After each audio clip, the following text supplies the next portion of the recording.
How can you only sing psalms when Christ isn't even mentioned?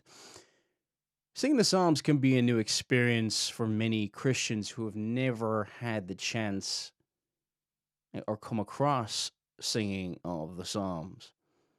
For those of you not aware, there are a number of psalters around the world. Our denomination has our own translation of the psalter. The Reformed Presbyterian Church of Ireland has also been a historic translation of the psalter into meter, which is known as the 1650 Scottish metrical psalter, which is an excellent translation of the Psalms, allowing one to sing the Psalms. But the question might arise in some people's minds is, how can you sing the Psalms when Christ's name isn't even mentioned?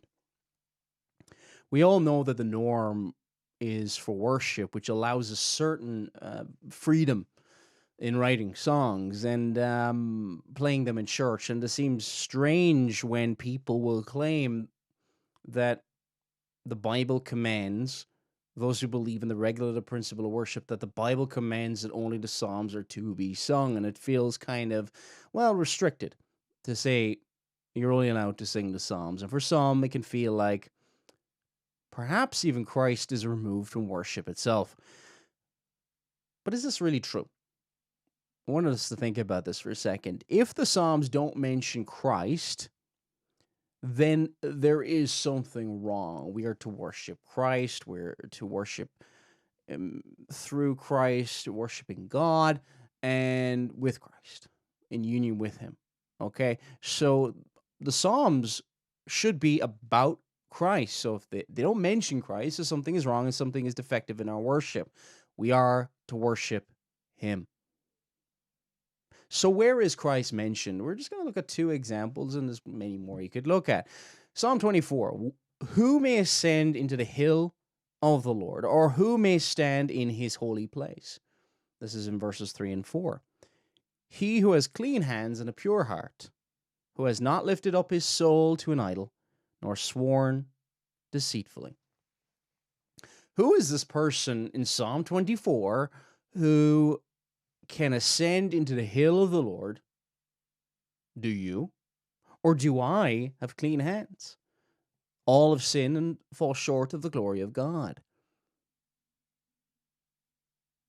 David, who wrote the psalm, was a sinner, but could sing this psalm.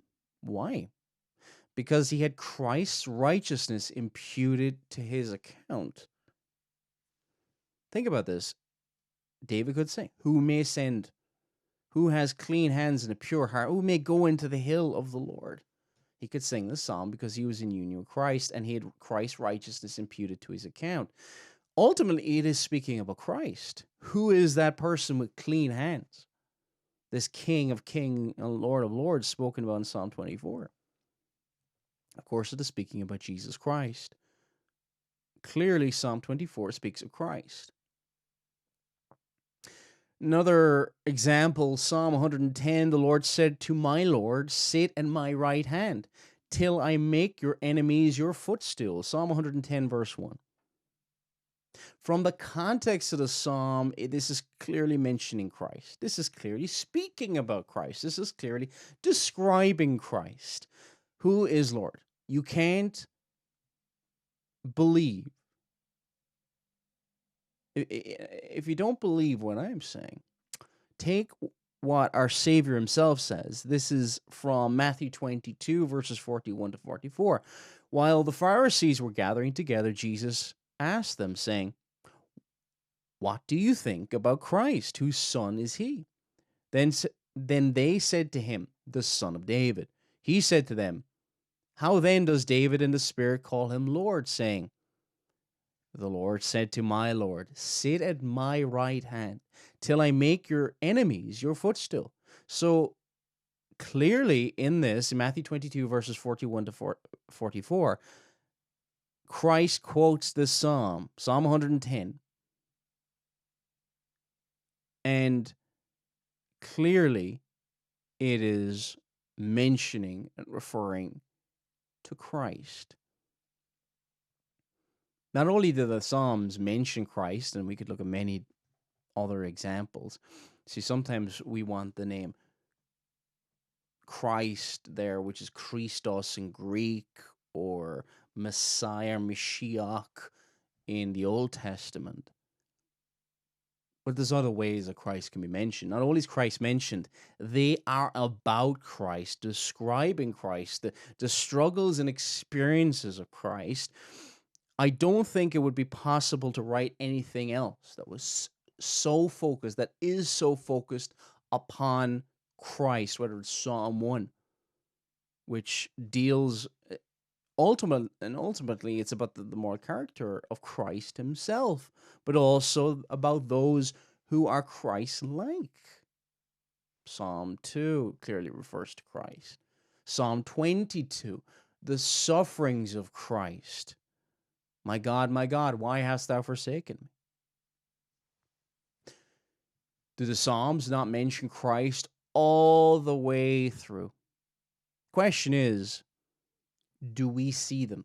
Just because we don't see it doesn't mean it is not there.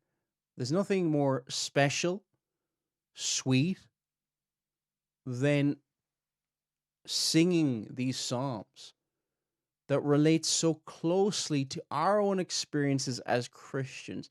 Do you ever get to a point where you're singing modern man-written hymns and they just do not resonate with your soul?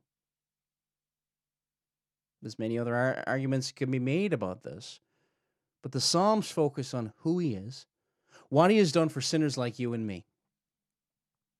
It may seem restricted, but they, in a beautiful way, in an unrestricted way, show the beauties of Christ. There is nothing restrictive at all about the Psalms. You don't lose anything by singing the Psalms exclusively in worship. You gain. What better way to glorify God than singing his own very word? This has been Paul Flynn. Thank you for listening.